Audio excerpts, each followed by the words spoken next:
अस्सलाम वालेकुम। इस वक्त हम सुप्रीम कोर्ट में मौजूद हैं। मेरे दाएं तरफ मौजूद हैं सीनियर रिपोर्टर जहांज़ेब अब्बासी साहब और मेरे बाएं तरफ इस वक्त मौजूद हैं हमारे बहुत ही प्यारे दोस्त सईद बलोच साहब। सुप्रीम कोर्ट को कवर करते हैं।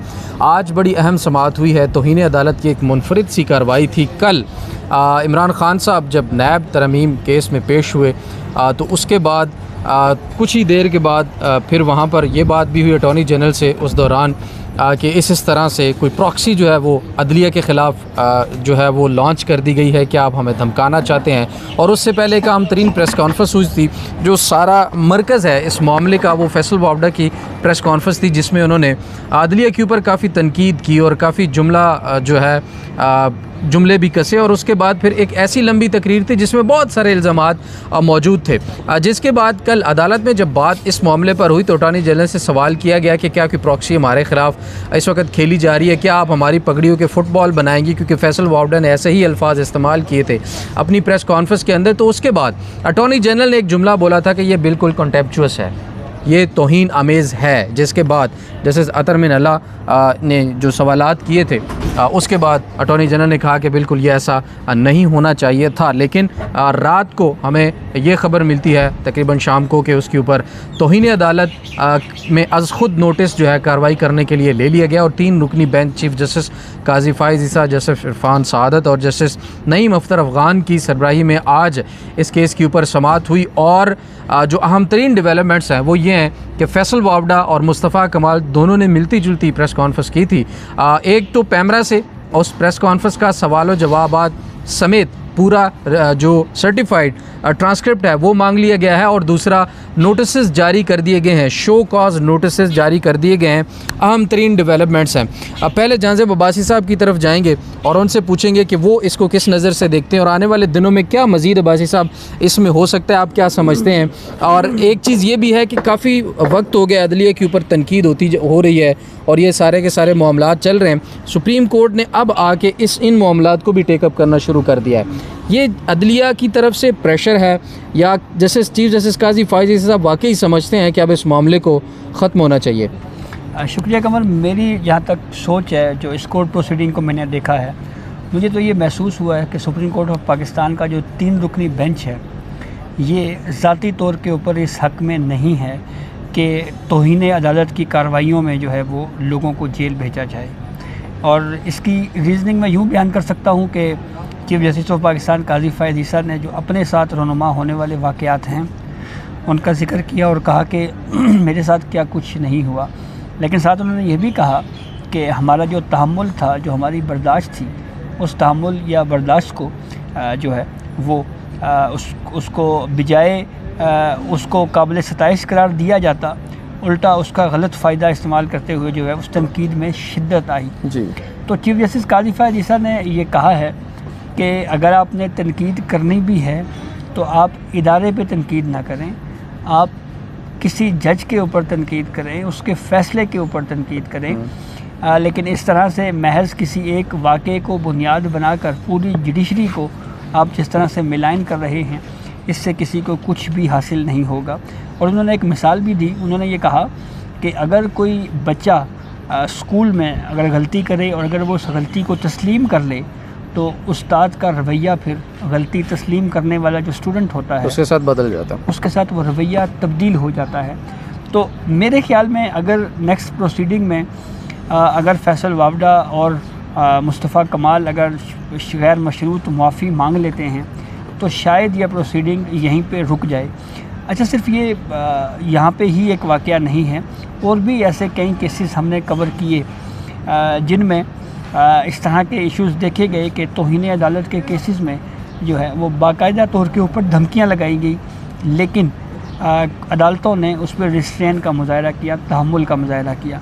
हमारे सामने एक मिसाल ज़ेबा चौधरी जज साहिबा की है जी। इमरान खान एक जलसा गाह में थे और उन्होंने कुछ अल्फाज उनके लिए अदा किए जिसके बारे में कहा गया कि ये धमकियाँ लगाने के मुतरादिफ़ हैं। इस मामले पे इस्लामाबाद हाई कोर्ट ने पहले इंतज़ामी सतह के ऊपर एक इजलास बुलाया, उस पर डिस्कशन हुई और फिर ये फ़ैसला हुआ कि कंटेम्प्ट ऑफ कोर्ट की प्रोसीडिंग चलाई जाएगी जी। इमरान खान पेश भी होते रहे उस अदालती कार्रवाई में और मैं हाई कोर्ट में उस केस को कवर भी करता रहा। उसमें जस्टिस बाबर सत्तार भी थे उस बेंच में, गालिबन जस्टिस अतर मिनल्ला साहब भी उस वक्त इस्लामाबाद हाई कोर्ट में उस वक्त उस बेंच में मौजूद थे। तो उस वक्त भी इस्लामाबाद हाई कोर्ट की समाअत के दौरान इमरान खान साहब ने गैर मशरूत मुआफ़ी नहीं मांगी थी, बल्कि रिमोर्स का लफ्ज़ इस्तेमाल किया था कि मैंने जो कहा है उसके ऊपर मुझे पशेमानी है या नदामत है, या आप कह सकते हैं कि मैं अफसोस का इजहार करता हूँ। तो इस बुनियाद के ऊपर फिर इस्लामाबाद हाई कोर्ट ने वो नोटिस जो है वो ड्रॉप कर दिया था। एक तो ये मिसाल है, लेकिन कुछ अदालती मिसालें ऐसी भी हैं। इसमें एक चीज़ अगर आप इजाज़त दें तो ऐड ज़रूर करोगे। फिर इमरान खान साहब जज ज़ेबा की अदालत में भी गए थे, वहाँ पर जाके उन्होंने फिर, क्योंकि जज ज़ेबा उस वक्त अदालत में मौजूद नहीं थी, खाली कुर्सी थी, और कहा कि जी उन्होंने खान साहब ने वहाँ जाकर हमारे साथ मौजूद थे, तो उन्होंने कहा था कि उन्हें कहिएगा कि मैंने जो मतलब उन्होंने गैर मशरूत माफ़ी मांगी थी और हम माफ़ी मांगी थी बिल्कुल, लेकिन वो मौजूद नहीं थी अदालत में। लेकिन इत्तला ये भी है कि वो उस वक्त चैम्बर में मौजूद ज़रूर थी, शायद उन्होंने कन्फ्रंट करना ज़्यादा बेहतर नहीं समझा होगा, इसलिए भी उन्होंने वो सामने नहीं आई। ये खैर ये उनकी अपनी मर्ज़ी है। तो कुछ ऐसे अदालती वाक़यात भी हैं जहाँ पे अदालतों ने उस मामले पे लचक का मुजाहिदा नहीं किया। इस मामले पे हमेशा दो स्कूल ऑफ थॉट्स जुडिशरी के अंदर रही है। कुछ जजेस का ये ख्याल रहा है कि हमें तौहीन अदालत के मामले के ऊपर प्रोसीडिंग्स को चलाना चाहिए जी, और उसमें साकिब निसार साहब जो है वो बड़े मशहूर थे इस मामले में जी।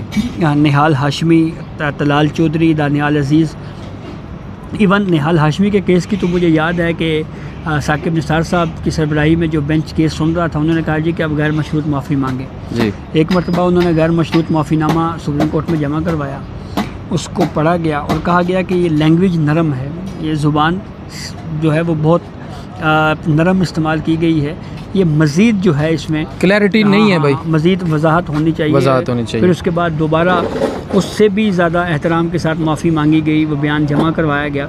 तो वो बयान जमा हो गया तो कोर्ट ने फिर अपने ऑर्डर में लिखवाया कि ये गैर मशरूत माफ़ी नामा जमा करवाया गया है, लेकिन हम इस गैर मशरूत माफ़ीनामे को मुस्तरद करते हैं।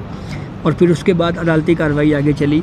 तो इससे एक चीज़ बैरल इस्टेब्लिश होती है इन केसेस से भी और उस निहाल हाशमी के केस से भी कि गैर मशरूत मुआफ़ी को कबूल करना या ना करना ये अदालती बेंच पे मुनहसर है।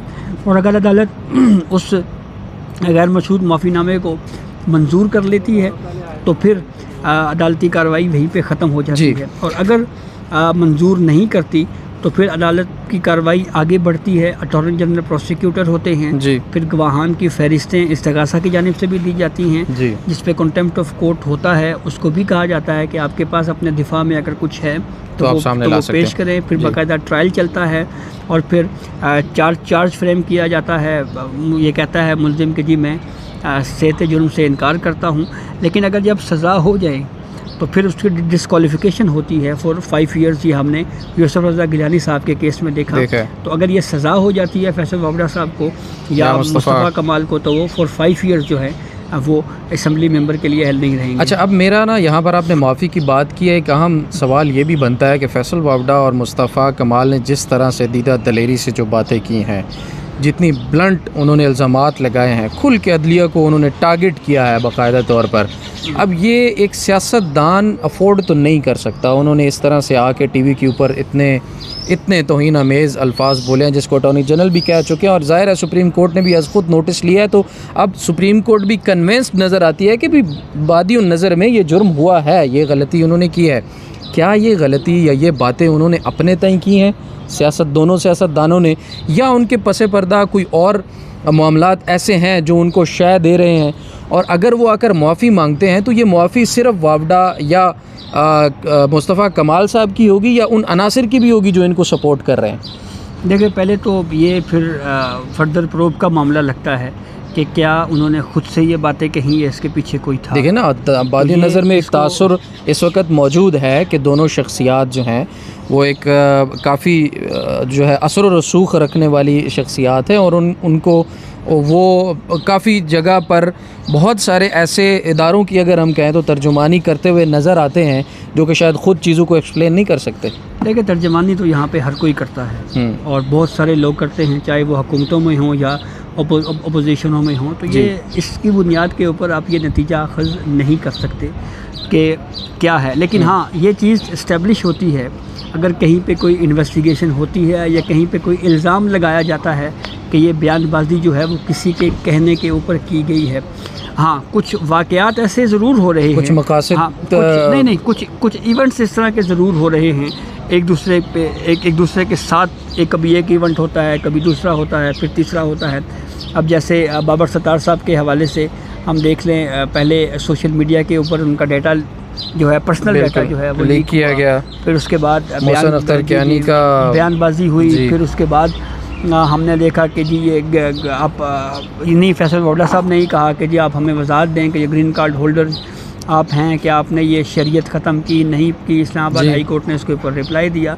तो बहरहाल ये चीज़ें कंटिन्यूसली साथ साथ चल तो रही हैं, और इस्लामाबाद हाई कोर्ट के 6 जजेस का जो ख़त है वो भी हमारे सामने मौजूद है। तो अब अल्टीमेटली इस पूरे मामले को जो है वो सुप्रीम कोर्ट ऑफ पाकिस्तान ने देखना है, और फिर उसके बाद इस केस को डिसाइड करना है।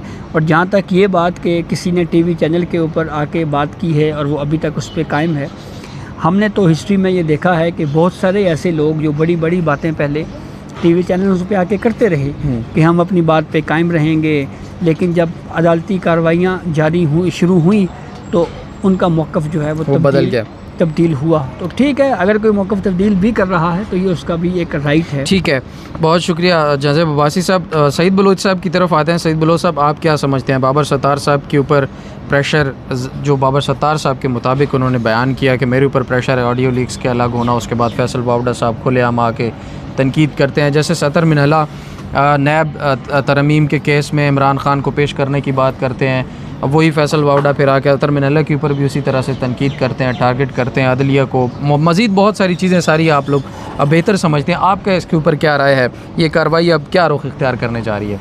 बहुत शुक्रिया कमर। देखें, बात यह है कि जस्टिस बाबर सत्तार हों या जस्टिस अतर मिनहला हों, मुझे तो इसके पीछे एक पूरा पैटर्न नज़र आता है। और कल देखें कि गालबन गवर्नर सिंध ने भी इसी तरह की एक प्रेस कॉन्फ्रेंस की, फिर उससे पहले वज़ीर कानून ने की, वज़ीर इत्तलात ने की, इसके अलावा फिर ओन चौधरी ने की, फिर साथ फैसल वावड़ा की प्रेस कॉन्फ्रेंस हो गई, उसके अलावा अटार्नी जनरल का एक रिकॉर्डेड वीडियो बयान चला। तो ये सारी चीज़ें देखें ना कि ये हमें एक पूरा पैटर्न बनता हुआ नज़र आता है। और ये जजेस के साथ ये सारे लोग जो आज उनके मुखालिफ खड़े हैं, ये उनके साथ थे जब तक उन्होंने 25 मार्च को ख़त नहीं लिखा था, तमाम तर सूरत हाल से आगाह नहीं किया था। और 25 मार्च का ख़त लिखने के बाद अचानक उनके ख़िलाफ़ ये तमाम तर रियासती इदारे भी हो गए। ये सारे लोग जो पहले उनके जमहूरियत के लिए खिदमात, इंसानी हकूक़ के तहफ़्फ़ुज़ के हवाले से खिदमात, आइन और कानून की बालादस्ती के हवाले से उनके फ़ैसले और उनकी ऑब्ज़रवेशंस की तारीफ़ किया करते थे। यहाँ मैं एक चीज़ ये भी बताता हूँ कि ये जो तौहीन अदालत का मामला है, ये सिर्फ़ यहाँ तक महदूद नहीं है। आपको पता है कि पनामा केस के दौरान एक बड़ी, आप उसको बदनाम ज़माना कहें या मशहूर ज़माना, जो भी आप उसको नाम दें जी, वो सिसिलियन माफिया की एक इस्तिलाह मंजर आम पर आई थी। गॉडफादर की, वो नावल था गॉडफादर का, जिसका अपना फ़ैसले का जो जब उन्होंने लिखा था ना, खोसा साहब ने, तो आगाज़ उन्होंने उससे किया था। लेकिन ये जो सिसिलियन माफिया था, ये इसकी इस्तिलाह कहाँ से आई थी? नून लीग के निहाल हाशमी साहब ने एक बयान दिया था, और उसमें उन्होंने जो जजेस थे जो उस वक्त केस सुन रहे थे सुप्रीम कोर्ट में पनामा वाला, उसका उन्होंने हवाला देते हुए कहा कि हम आपके बच्चों पर ज़मीन तंग कर देंगे, आपने यहीं पर रहना है। और इस तरह बड़े खौफनाक और संगीन नताइज की धमकियां दी गईं। तो उसके अगले दिन जब केस की समाअत हुई तो जस्टिस शेख अजमत सईद साहब की जानिब से ये ऑब्जर्वेशन दी गई थी, जिस तरह की धमकियां जजेस को दी जा रही हैं, इस तरह तो सिसिलियन माफिया किया करता था कि वो अपने मुखालफिन के औरतों और बच्चों को भी टारगेट किया करते थे। तो ये यहाँ से इस्तिलाह निकली थी। और निहाल हाशमी साहब ने 2 बार तौहीन अदालत की। एक बार जैसे जांजेब ने बताया कि उनको सज़ा हुई, सज़ा पूरी करके वो बाहर आए, आके उन्होंने फिर कराची में एक और बयान दे दिया, उसके ऊपर उनके खिलाफ फिर तौहीन अदालत की कार्रवाई शुरू हुई। लेकिन उस वक्त गालबन उनके वकील थे कामरान मुर्तज़ा साहब, उन्होंने फिर अदालत से दरगुजर की इस्तदा की और दूसरी बार उनके ऊपर वो झड़प नहीं उनको सज़ा नहीं हुई। उसके बाद आप तलाल चौधरी साहब का देखें, उन्होंने एक जलसे में सुप्रीम कोर्ट के जजेस को काबे के बुतों के साथ तशबीह दे दी। तो आप जब जजेस के ख़िलाफ़ इस तरह की ज़बान इस्तेमाल करेंगे, और अभी भी देखें कि उन्हीं जो वही सियासी जमात है उसी के लोग अब भी इन्हीं जजेस को टारगेट कर रहे हैं, और ये उस वक्त कर रहे हैं जब जजेस की जानिब से, अभी देखें कि किसी सियासी जमात के ऊपर तो उन्होंने इल्ज़ाम लगाया ही नहीं है। उन्होंने तो सिर्फ ये कहा कि एक एजेंसी के लोग हैं जो हमें इस तरह टारगेट करते हैं, हमारे एक रिश्तेदार को उठाया, उसको बिजली के झटके दिए। यानी कि जज, मैं तो अब ये भी देख के बड़ा हैरान होता हूँ कि वो वकला जिनको जजेस के साथ खड़ा होना चाहिए था कि उनके रिश्तेदारों को उठाकर उनको बिजली के झटके लगाए जा रहे हैं, वो एक तरह से अब एक नॉर्मल हालात की सूरत इख्तियार करते जा रहे हैं कि जजेस के रिश्तेदारों को, उनके अजीज़ व अकारिब को, उनके जान पहचान वालों को उठाएं, उनको टारगेट करें, दबाव डालें, अगर कोई नहीं मानता तो उसके ऊपर तशद्दुद करें, बिजली के झटके लगाएं, जजेस के घरों पर आप क्रैकर बम फेंकें। तो ये देखें ना कि ये अब चीज़ें मुआशरे के अंदर ये नॉर्मलाइज हो रही हैं। इससे पहले कोई इस बात का तसव्वुर भी नहीं कर सकता था कि किसी जज के रिश्तेदार को उठाकर इस तरह उसके ऊपर तशद्दुद किया जाए। फैसल वावडा का देख लें, बराह रास्त तो अभी तक इस्लामाबाद हाई कोर्ट ने फैसल वावडा को भी कुछ नहीं कहा, ना किसी सियासी जमात को के बारे में इस्लामाबाद हाई कोर्ट ने या सुप्रीम कोर्ट ऑफ पाकिस्तान ने कोई ऑब्जर्वेशन दी है। लेकिन उसके बावजूद सियासी जमातों के लोग दरमियान में आ रहे हैं, और ये सारे वही लोग हैं जो फार्म 47 की पैदावार हैं। फैसल वावडा किस तरह आज़ाद हैसियत में कराची से, सिंध से वो सेनेटर मुंतखब हो गए, ये सबको पता है। पाकिस्तान पीपल्स पार्टी के लोगों के बयानात मौजूद हैं, मुस्लिम जो MQM पाकिस्तान के लोगों के बयानात मौजूद हैं, जिनके वोटों से वो सेनेटर बन के आए हैं। आज़ाद हैसियत में तो कोई सेनेटर बन ही नहीं सकता। आज़ाद हैसियत में आप ये तो कह सकते हैं कि कोई शख्स मेंबर कौमी असम्बली बन सकता है, कोई शख्स मेंबर सूबाई असम्बली बन सकता है, क्योंकि उसकी आवाम के अंदर जड़ें होती हैं, वो एक सियासतदान के तौर पर आवाम से मुंतखब होकर आ जाता है। ये जो आज़ाद हैसियत में सेनेटर बन के आते हैं, हमने तो इससे पहले भी देखा है कि कौमी सेनेट के अंदर इस तरह आज़ाद हैसियत में आने वालों ने जो है वो आज़ादी इज़हार राय को दबाने के लिए, सोशल मीडिया को बंद करने के लिए करारदादें पास की। ये वही लोग हैं, उनका कोई किसी किस्म का मैंडेट तो उनके पास होता नहीं कि वो कोई मैंडेट लेकर आए और फिर वो उसका जवाब दें उन लोगों को। तो वो फिर जाहिर है या फिर किसी न किसी के आलाकार होते हैं या फिर किसी न किसी एजेंडा को टो कर रहे होते हैं। मेरे ख्याल में भी जैसे आप कह रहे हैं कि फैसल वावडा के पीछे भी एक पूरा है, उसकी प्रेस कॉन्फ्रेंस के पीछे चेन ऑफ इवेंट्स है, जैसे कि जाजेब साहब ने भी उस चीज़ को एक्सप्लेन किया। उस चेन ऑफ इवेंट्स को अगर हम डॉट कनेक्ट करके लेकर आएँ तो वो जाहिर है इससे एजेंडा आपको क्या लगता है कि वो क्या इससे हासिल करना चाहते हैं? देखें, हमने और सुप्रीम कोर्ट रोक पाएगी या नहीं? देखिए, हमने गुज़श्ता साल जब जस्टिस मज़ाहिर नकवी साहब की एक मुबैना ऑडियो सामने आई थी, हमने उस वक्त कहा था कि ये प्रोसेस जो शुरू किया गया है ये ठीक नहीं है, आगे जजेस के अंदर, अदलिया के अंदर मज़ीद तकसीम पैदा होगी। और उस वक्त आप देखें कि पाकिस्तान बार काउंसिल और supreme court, Pakistan bar council ख़ास तौर पर उनका किरदार ये था कि उन्होंने सुप्रीम कोर्ट के जज की एक ऑडियो कॉल टैप करने की तहकीकात करवाने की बजाय उन्होंने कहा कि ये तहकीकात सामने आई हैं, जज के ख़िलाफ़ तहकीकात की जाएँ कि क्या ये इल्ज़ामात दुरुस्त हैं या नहीं। पहले तो उस ऑडियो की कानूनी हैसियत का तयन होना चाहिए था। ऑडियो ठीक भी है या नहीं? जी जी। और देखें ना, सबसे बड़ी बात यह है कि आप सुप्रीम कोर्ट के या हाई कोर्ट के या किसी भी जज के इस तरह जासूसी नहीं कर सकते जिस तरह जस्टिस मज़ाहिर नकवी साहब की गई। बहरहाल जो सिलसिला वहाँ से शुरू हुआ था वो बढ़ता बढ़ता अब इस्लामाबाद हाई कोर्ट के 6 जजेस पर आ गया। टोटल 8 जजेस हैं। 80% हाई कोर्ट आपकी ये कह रही है कि हमारी जासूसी हो रही है। और उसके ऊपर भी आप देखें कि वकला तकसीम है, वकला की जो तंजीमें हैं, नुमाइंदा तंजीमें, वो उसमें तकसीम है। कुछ जजेस के अगेंस्ट खड़ी हैं, कुछ जजेस के साथ खड़ी हैं। तो ये सारा जो तकसीम पैदा की जा रही है, ये तकसीम का मकसद ही यही है कि वकला की ताकत को कमज़ोर किया जाए, कोई एहतजाजी तहरीक शुरू ना हो सके।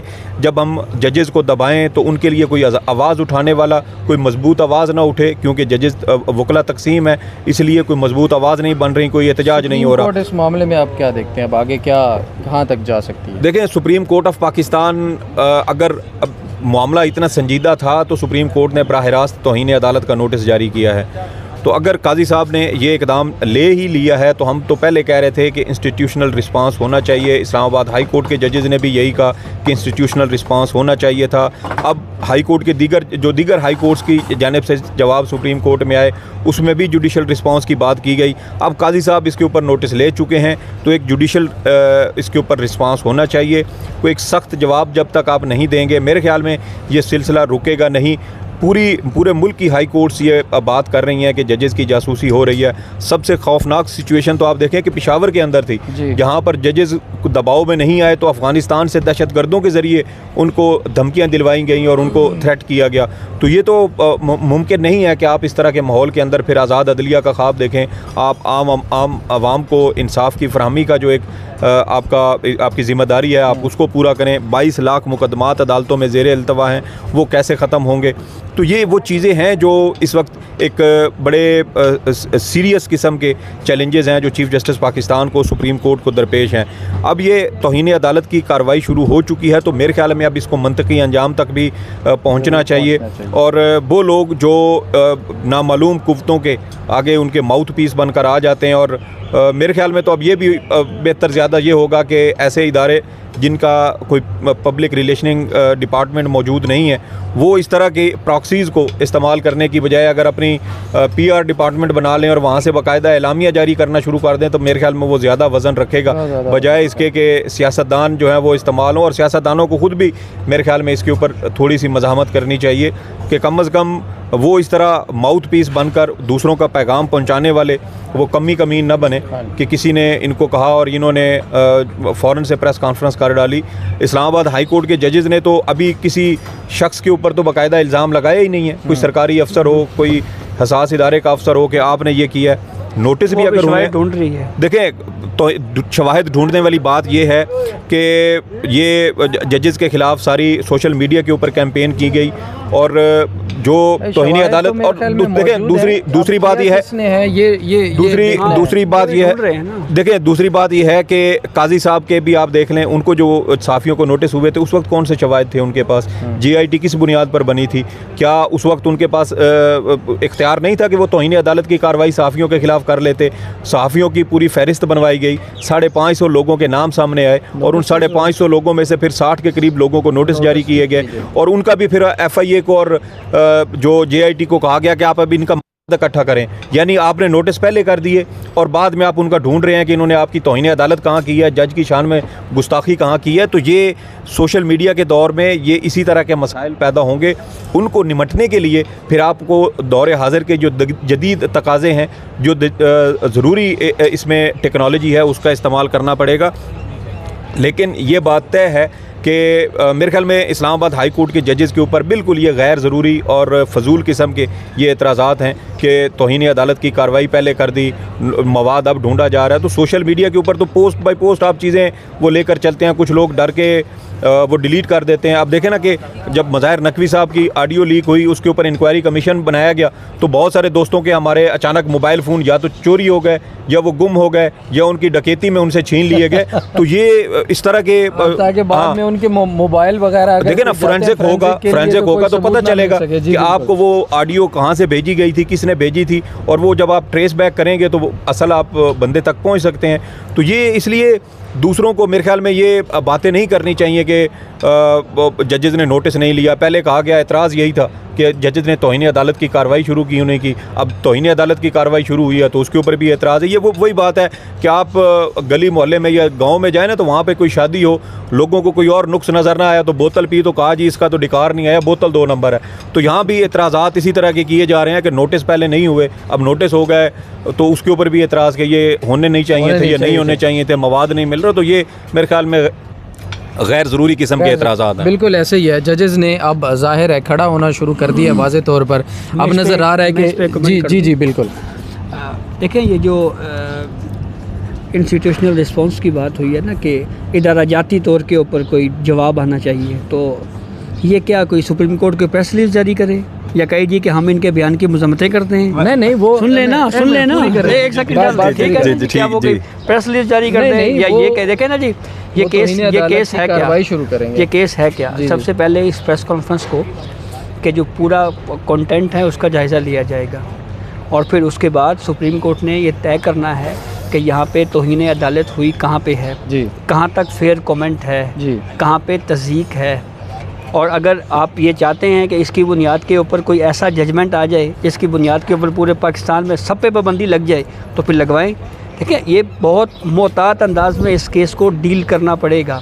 ये ऐसे नहीं है कि आपने जो है वो एक केस उठाया और उसकी बुनियाद के ऊपर ऐसा जजमेंट दे दिया।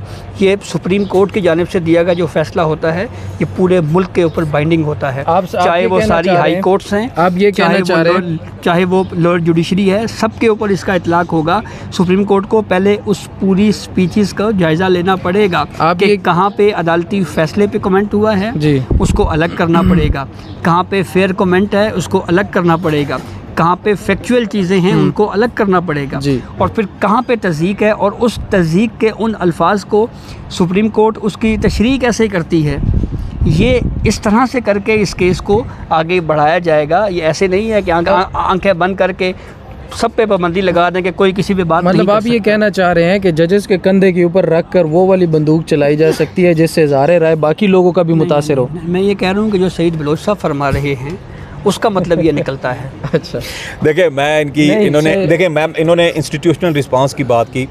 आपको याद है जब बाजवा साहब रिटायर हुए तो इमरान खान साहब उनके ऊपर बड़ी तनकीद कर रहे थे और कहा था कि इन्होंने रजीम चेंज का, उस वक्त उन्होंने बराह रास्त उनका नाम नहीं लिया था लेकिन इशारों कनाइयों में उन्होंने बता दिया था कि वो कौन था, क्योंकि वो उस वक्त मिले हुए थे अंदर। चले आप जो मर्जी उसको कहें, वो उनकी सियासत थी। हम किसी सियासी जमात की हिकमत अमली या उसकी पॉलिसी के ऊपर तो वो एतराज़ नहीं कर सकते, हर सियासी जमात इस बात में आज़ाद है। लेकिन कहने का मकसद ये है कि जब बाजवा साहब पर तनकीद हुई तो GHQ में एक तकरीब हुई थी और उस तकरीब में army chief general Asim Munir साहब ने बाजवा साहब जो एक रिटायर्ड आर्मी चीफ़ थे उनको अपनी राइट साइड पे बिठाया था और एक तस्वीर जारी हुई थी और वो तस्वीर दिखाने का मकसद ये था कि आपने बाजवा साहब पर जो तनकीद करनी है करें, हम उनके साथ हैं, इदारा पूरी फ़ौज एक फ़ैमिली की तरह उनके साथ खड़ी है। तो इंस्टीट्यूशनल रिस्पांस इस तरह देना चाहिए था। ये नहीं होना चाहिए था कि पूरी हाई कोर्ट जो है, पूरे मुल्क की 5 हाई कोर्ट्स आपको जवाब भेजें, वो चीख के कह रही हैं कि अदलिया के अमूर के अंदर मदाखलत हो रही है और काजी साहब कमरा अदालत नंबर 1 में बैठ के कहें कि नहीं अदलिया के अंदर मदाखलत नहीं हो रही। साथ जस्टिस मंसूर अली शाह बैठे हैं, वो ये जी साथ मंसूर अली शाह साहब बैठे हैं, वो कहते हैं कि हाई कोर्ट्स कह रही हैं हो रही हैं। तो काजी साहब ने उनको भी कहा नहीं सब ने नहीं कहा कि सब कि ये हो रही है। तो उन्होंने कहा चलें फिर हम देख लेते हैं। फिर उन्होंने अटॉर्नी जनरल को कहा कि आप इसके जो जवाबात आए हैं, साहब ने भी उस वक्त कहा था जी ये अब सब कुछ आपके सामने, आप खुद देख लें कि वो जब हाई कोर्ट के तमाम हाई कोर्ट्स के तहरीरी जवाबात पढ़े गए तो फिर पता चला कि कौन कौन सी हाई कोर्ट ने क्या कहा। तो कहने का मकसद ये है कि जब आप एक चीज़ को तस्लीम करने से इनकारी हैं तो फिर इंस्टीट्यूशनल रिस्पांस का जो क्राइसिस है वो तो जनरेट होगा। और ये मामला वहाँ से बढ़ता अब यहाँ तक आ गया है कि अब जजेस को धमकियाँ दे के ये कहा जा रहा है कि हम आपकी इज़्ज़त की पगड़ियाँ उछालेंगे, आपकी पगड़ी को फुटबॉल बनाएंगे और हम उनके साथ खेलेंगे। तो ये फुटबॉल तो जो है वो माजी में अगर हम देखें तो जो हमारे फौजी शहीद हुए थे उनके सिरों के दहशतगर्दों ने बनाए थे और वो उनके साथ फुटबॉल खेलते रहे थे। तो ये पत्नी किस तरह की मिसालें, किस तरह के इस्तारे और इशारे जो हैं वो इनकी प्रेस कॉन्फ्रेंसेस में दिए जाते हैं। मेरे ख्याल में अब वक्त है कि सुप्रीम कोर्ट ऑफ पाकिस्तान इसके ऊपर चलें। ये भी जहांजेब की बात दुरुस्त है कि बहुत सारी चीज़ें हैं जो डिबेटेबल हैं, जिसकी तशरीह की ज़रूरत है। और मैंने गुज़श्ता दिनों पाकिस्तान बार काउंसिल के जो सीनियर मेंबर हैं फ़ारूक एच नाइक साहब, मैंने उनसे भी ये बात की थी कि आप आइन के अंदर ये जो आज़ादी इज़हार राय है इसकी कोई तारीफ़ ऐसी तफसीलन तारीफ़ ऐसी क्यों नहीं करते तमाम सियासी जमातों को बिठाकर कि उसके अंदर सब कुछ उसके अंदर कवर हो, कि पता हो कि कहाँ से कहाँ तक आप बात कर सकते हैं, कहाँ पे रेड लाइन है। जी तो ये आप अगर उसको डिफ़ाइन कर दें मेरे आइन के अंदर तो मेरे ख्याल में वो ज़्यादा वाज़ेह हो जाएगा। और जो आइन है उसके आर्टिकल की तरफ शायद जाकर कोई तशरीह करना नहीं चाहता। ये नहीं, कोई भी नहीं चाहता कि बिल्ली के गले में ये घंटी कोई बांधे और वो जिम्मेदारी उसके ऊपर आए। जी बिल्कुल। काजी फाइज ईसा साहब ने भी आज अदालत में आखिरी बात फिर आप वाइंड अप कर लीजिएगा। जी ये जो आजकल हाई कोर्ट्स ज़ुबानी रिमार्क्स दे रही है ना कि सेक्टर कमांडरों को बुलाएंगे, बुलाते हैं और फिर रिटर्न ऑर्डर में कहते हैं जी कि वो सोमवार को बुलाया है कि वो किसी जो है वजारत दिफा का कोई एहलकार आ जाए या कोई अफसर आ जाए। ये पावर भी सुप्रीम कोर्ट ऑफ पाकिस्तान जो इस केस को टेकअप किया है ना और उसको नोटिस लिया है, उसके बाद ये वहीं से मिली है, उससे पहले नहीं थी। बहुत शुक्रिया। जहांजेब साहब का पॉइंट भी बहुत अहम है, लेकिन सईद बलोच साहब की जो बातें हैं वो भी काफ़ी हद तक हकीकत के करीब नज़र आती हैं। फ़ैसला आप लोगों ने ख़ुद करना है, लेकिन चीफ़ जस्टिस काजी फ़ाइज़ ईसा ने भी आज अदालत के अंदर कहा कि अगर किसी ने कोई तकरीर करनी है तो उसके लिए पार्लिमान का फ़ोरम उनके पास मौजूद है। एक पार्लिमानी इंसान को, जो सियासतदान है और पार्लियामेंटेरियन है, उसको सियासी तकरीरों के लिए भी इजाज़त होती है। और अगर आप लोगों ने कोई तनकीद भी करनी है तो वो हम पर कर सकते हैं। अदालतों में खामियाँ हो सकती हैं, गलतियाँ हो सकती हैं, ज़ाहिर है हम उनको दुरुस्त करने की कोशिश भी करते हैं। चीफ़ जस्टिस काजी फ़ाइज़ ईसा ने यह भी साथ कहा कि ज़ाहिर है हम जैसे भुट्टो को ज़िंदा वापस तो नहीं ला सकते, लेकिन हम अपनी कोताहियों और गलतियों से सीख कर आगे ज़रूर चल सकते हैं। जिसके बाद उन्होंने कहा कि इस तरह की प्रेस कॉन्फ्रेंसेस के अंदर तकरीरें करना और अदालतों के ऊपर इस तरह से तनकीद करना, तनकीद से हट कर तंज़ीक करना, ये बिल्कुल भी कोई मुनासिब तरीक़ाकार नहीं है। खैर, नोटिस जारी कर दिए हैं। चीफ़ जस्टिस काजी फ़ाइज़ ईसा ने दोनों को 5 जून के दिन ज़ाती हैसियत में तलब किया है और कहा है कि अगर उनको इतना ही तकरीरों का शौक़ है तो यहाँ हमारे सामने आकर खड़े और हमें बताएं कि उनका मसला क्या है। अब ये बड़ा ही अहम मामला है। और इसके बाद दूसरी डेवलपमेंट ये है कि रात को कुछ शोज़ में बैठकर फैसल वावड़ा साहब ने यह भी कहा कि अच्छा है कि तौहीन अदालत में मुझे बुलाया जाए और मैं वहाँ जाऊँगा और वहाँ अपना जो भी मौक़िफ़ होगा वो रखूँगा। और अगर ये मामला ना रुका और मामला आगे भी गया तो इंटरनेशनल कोर्ट्स तक जाने का भी उन्होंने जिक्र किया। ज़ाहिर है वो जस्टिस अतर मिनल्ला को टारगेट कर रहे थे। जी ये पहले होते थे फैसल रज़ा अब्दी साहब थे, वो भी एक टीवी प्रोग्राम में ना, उन्होंने भी इसी तरह बड़े जोश खिताबत में कहा सुप्रीम कोर्ट मुझे बुलाए तो मैं जाऊंगा। और फिर सुप्रीम कोर्ट ने बुलाया, हाँ, फिर वो सुप्रीम कोर्ट ने बुलाया और यहाँ आकर वो सारे कसबल निकल गए थे। तो ये टीवी पर बैठकर बातें करना और है, अदालत का सामना आके करना और। अच्छा, वीडियो लंबी हो रही है, ज़रा 2 मिनट में और आप भी एक्सप्लेन कर दें कि क्या फैसल वावड़ा और मुस्तफ़ा कमाल की माफ़ी इन दोनों की ही माफ़ी होगी या ये माफ़ी फिर किसी और की माफ़ी होगी? देखें, अगर माफ़ी पे मामला देखें, बात ये है कि जो बात इन्होंने कहनी थी वो तो पैगाम किसी का हो सकता है। अब जान बख्शी इन्होंने अपनी करवानी है। ठीक है। जो इनके पीछे थे उन्होंने जो तीर चलाना था इनके कंधे को इस्तेमाल करके वो चला चुके हैं। ठीक है। अब तो अगर ये सियासतदान जैसे कि मुस्तफ़ा कमाल हैं, मैं ये समझता हूँ कि एक सियासतदान कभी भी तौहीन अदालत जैसा जो फड्डा है वो अपने गले में नहीं डालता और ना वो ये चीज़ अफोर्ड कर सकता है कि वो देखें ना। अब सुप्रीम कोर्ट अगर सिर्फ इतना कह दे कि अदालत बर्खास्त होने तक आपको सज़ा दी जाती और 10 सेकंड 20 सेकंड के बाद अदालत उठ जाए तो वो तो 5 साल के लिए नए लोग हैं ना। गिलानी साहब के साथ यही हुआ था। तो इसलिए मेरे ख्याल में एक सियासतदान तो इस तरह की चीज़ कभी अफोर्ड नहीं कर सकता, उसको फौरी तौर पर गैर मशरूत माफ़ी मांगनी चाहिए। लेकिन अदालत को फिर ये यकीन दहानी करवानी चाहिए कि अगर मुस्तकबिल में भी इसी तरह की कोई हरकत करते हैं तो फिर उसके लिए इनके संगीन नतायज होने चाहिए। अगर वो हरकत ना भी करें, लेकिन अगर इसको मिसाल ना बनाया गया तो फिर कोई और मोहरा होगा, कोई और आकर हरकत कर देगा। तो जाहिर है ये सिलसिला पहले ना रुका है। वंस एंड फॉर ऑल काजी फ़ाइज़ ईसा और अदलिया के पास एक सुनहरी मौका इस वक्त ज़रूर मौजूद है कि वो इसको वंस एंड फॉर ऑल ज़रूर हल कर सकते हैं। अभी तक के लिए इतना ही। अपने दुआओं में हमें याद रखिएगा। जहाज़े बबासी और सईद बलोच साहब के साथ कमर मेकन को दीजिए इजाज़त। अल्लाह निगहबान।